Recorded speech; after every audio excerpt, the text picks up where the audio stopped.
Hi dears, അസ്സലാമു അലൈക്കും വറഹ്മത്തുള്ളാ. നമ്മുടെ ഫ്രീ അറബിക് കാലിഗ്രാഫി കോഴ്സിൻ്റെ സെക്കൻഡ് ക്ലാസ്സാണ് ഇന്ന് സ്റ്റാർട്ട് ചെയ്യുന്നത്.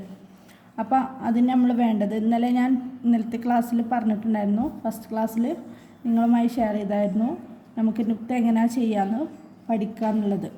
അപ്പോൾ നമുക്ക് അതിന് വേണ്ടത് ഒരു സ്കെയിൽ വെച്ച് പേന കൊണ്ട് നമ്മൾ ഫസ്റ്റ് ഒരു വര കൊടുക്കുകയാണ്. പിന്നെ അതുപോലെ ഈ സൈഡിലും ഇങ്ങനെ വരച്ച് കൊടുക്കുക. ഇതിന് ശേഷം നമ്മൾ സെൻറ്ററിൽ ഇങ്ങനൊരു വരയും കൂടെ വരച്ച് കൊടുക്കുകയാണ് കേട്ടോ. എന്നിട്ട് ഇതിനില്ല 45 ഡിഗ്രിന്ന് നമ്മൾ ഈ സെൻറ്റർ വരയിൽ ഇതിനൊരു പേര് കൊടുക്കുകയാണ്. അതുപോലെ ഈ ഫസ്റ്റ് ലൈനിന് 90 ഡിഗ്രി ഇങ്ങനെ ചെയ്തിട്ടാണ് ഇനി ഇങ്ങനെയാണ് നമ്മൾ നുക്തൻ ഹിലിയും എങ്ങനെയാണ് ചെയ്യാന്നുള്ളതാണ് നിങ്ങളുമായിട്ട് പറയുന്നത് കേട്ടോ. അപ്പോൾ ഫസ്റ്റ് നുക്ത ചെയ്യാണ്. അപ്പോൾ 45 ഡിഗ്രി വരച്ച വരയിൽ നമ്മളൊന്ന് കലം ഇങ്ങനെ ഹോൾഡ് ചെയ്ത് വെക്കുക. ഇതിന് ശേഷം അതേ ലെവലിൽ നമ്മൾ ഇങ്ങോട്ട് എടുത്തിട്ട് ഒന്നിങ്ങനെ വരച്ച് നോക്കുക.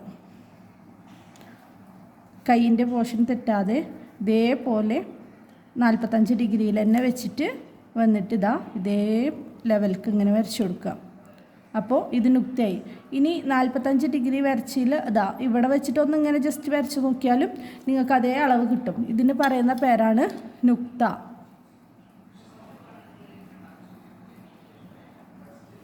ഓക്കെ, ഇനി നമ്മൾ അടുത്തതെന്ന് പറയുന്നത് ഹിലിയ ആണ്. ഹിലിയ എന്ന് പറഞ്ഞാൽ 90 ഡിഗ്രി നമ്മൾ അളവിൽ ഇതേപോലെ വെച്ച് കഴിഞ്ഞിട്ട് ജസ്റ്റ് ഇതിലൊന്ന് വരച്ച് നോക്കുക. ഇങ്ങനെ വരക്കുക. ഇതേപോലെ 90 ഡിഗ്രിയിൽ തന്നെ എടുത്തതിന് ശേഷം കലമ ഹോൾഡ് ചെയ്തിട്ട് അതേ ലെവലിൽ ഇവിടെ കൊണ്ടുവന്നിട്ട് ഇങ്ങനെ വരച്ച് കൊടുക്കുക. ഇത്രയാണ് നമ്മൾ നുക്ത ഹിലിയ. പിന്നെ താജാണ് ചെയ്യുന്നത്. അത് ഇൻഷാ അല്ലാഹ് കാണിക്കാം. ഇങ്ങനെ ഇട്ടിട്ട് ഇതിൻ്റെ കൂടെ ഇങ്ങനെ വരച്ച് കൊടുക്കുക ചെയ്യാം. ഇതാണ് താജ്.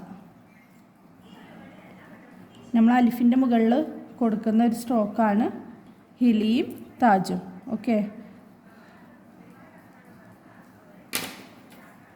താജ് ചെയ്യുമ്പോൾ ഇതേപോലെ തന്നെ 90 ഡിഗ്രിയിൽ അടയാളപ്പെടുത്തിയിട്ടാണ് നമ്മൾ ഹീലിയ എങ്ങനെ ചെയ്യുക.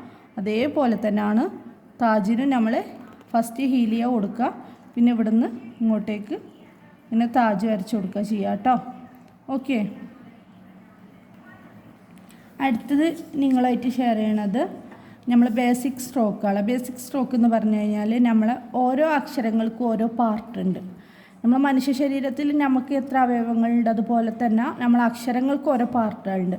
അപ്പോൾ ആ പാർട്ടുമായിട്ട് നിങ്ങൾക്ക് കുറച്ച് അഥവാ 16 ബേസിക് സ്ട്രോക്ക് ഉണ്ട്. അതിൽ ഒരു 5 നിങ്ങളായിട്ട് ഞാൻ ഷെയർ ചെയ്യാം. ഓക്കെ, ഫസ്റ്റിലത്തത് നമ്മൾ ഇങ്ങനെ നേരെ വരച്ച് കൊടുക്കുക. പിന്നെ രണ്ടാമത്തത് എന്ന് പറയുന്നത് മുകളിൽ നിന്ന് താഴേക്ക് ഇങ്ങനെ 2. പിന്നെ ആ സ്ട്രോക്കിനെ തന്നെ ഇങ്ങനെ ചരിച്ചിട്ട് നമ്മൾ ഇങ്ങനെ ചെയ്ത് കൊടുക്കും. പിന്നെ വേറെ നാലാമത്തത് എന്ന് പറഞ്ഞാൽ നമുക്ക് ഇങ്ങനെ ഒരു സ്ട്രോക്ക് ചെയ്യാം. 5 എന്ന് പറയുന്നത് ഇങ്ങനെ വെച്ചതിന് ശേഷം കറക്റ്റിൽ ഇതേ അളവിൽ ഇങ്ങനെ കൊണ്ടുവന്നിട്ട് ജസ്റ്റ് ചെറിയൊരു അളവിൽ വെൻ്റോട് കൂടെ 90 ഡിഗ്രിയിൽ തന്നെ വെച്ചിട്ട് ഇങ്ങനെ നേരെ വെച്ചിട്ട് വേണം നമ്മൾ ഈ സ്ട്രോക്ക് ഇങ്ങനെ ചെയ്ത് കൊടുക്കുക. ഓക്കെ, ഇത്രയും ബേസിക് സ്ട്രോക്കുകളും നിങ്ങളുമായിട്ട് ഞാൻ ഷെയർ ചെയ്ത് ഇനി ഇതെല്ലാം നിങ്ങളും ചെയ്ത് നോക്കി റെഡിയാക്കുക. ഇൻഷാ അല്ലാഹ് അടുത്ത ക്ലാസ്സിൽ അക്ഷരം എഴുതി തുടങ്ങുക ചെയ്യാം. അക്ഷരങ്ങൾ ഫസ്റ്റ് നമ്മൾ ഇതിൻ്റെ കാലിഗ്രാഫിൻ്റെ ഇതെന്ന് പറയണത് ഫസ്റ്റ് നമ്മൾ ബേസിക് സ്ട്രോക്ക് മുഴുവനായിട്ടും പഠിക്കും. അതുപോലെ നുക്ത ഹിലിയ താജ് ഞാൻ ഇപ്പം ഇന്ന് ക്ലാസ്സിൽ കാണിച്ചു. ഇനി ബേസിക് സ്ട്രോക്ക് ഫുള്ള്, പിന്നെ അതിന് ശേഷം നമ്മൾ ആൽഫബറ്റിക് ഓർഡർ അനുസരിച്ച് അക്ഷരങ്ങൾ ഫുള്ളും കാണിക്കാറാണ്. പിന്നെ അത് കഴിഞ്ഞതിന് ശേഷം ഫുൾ ചേർത്ത് എഴുതും. ഹർക്കത്ത്, തശ്കീൽ, ഓർണമെൻറ്റ് സിമ്പിൾ ഇതെല്ലാം പഠിപ്പിക്കും. ഇൻഷാ അല്ലാഹ് ഫ്രീ കോഴ്സ് 3 ക്ലാസ്സത്തെ കോഴ്സാണ്. അതിന് കുറച്ച് വർക്ക് നമ്മൾ കാണിക്കാൻ പറ്റുള്ളൂ. ഇൻഷാ അല്ലാഹ് ബാക്കിയുള്ള എല്ലാം നിങ്ങൾ അഡ്മിഷൻ എടുത്ത് നമുക്ക് ഫുൾ കോഴ്സും പഠിച്ചെടുക്കാൻ 2 മന്ത് കോഴ്സാണ്. ആ കോഴ്സിൽ ഫുള്ള് നിങ്ങൾക്ക് ചേർത്ത് എഴുതുന്നത് വരെ ഫുൾ കംപ്ലീറ്റ് എടുക്കുന്നതാണ്.